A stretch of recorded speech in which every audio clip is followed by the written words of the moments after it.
কি রান্না করছো? এই যে বিট ভাজা করছি। আজ মিটুলিটা না একটুখানি ছিল, আর বিটটাও অল্প হয়ে গেছে। কতটা বিট ছিল, কোনটুকু হয়ে গেল দেখলি? আর এইগুলোতে কি আছে? এটা বিট ভাজা করছি। এটার মধ্যে তো শিম ভাজা, তুই তো একদম পছন্দ না তো, দেখ তোর জন্য ভেজেছি। ও আচ্ছা, আর এটাতে কি আছে? এটাতে কি আছে বলতো? কি আছে জানি না। তুই খাস না। দেখাও তো। আরে মাংস, আলু দিয়ে। হ্যাঁ, আর ভাত। ভাত। বাহ, ভালো খাবার তো বেশ আজকে। হ্যাঁ, দেখি মাংসটা আবার। পুরো হচ্ছে। হ্যাঁ, একটু দাও।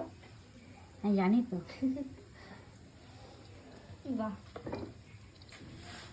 নরম ভালো হয়েছে।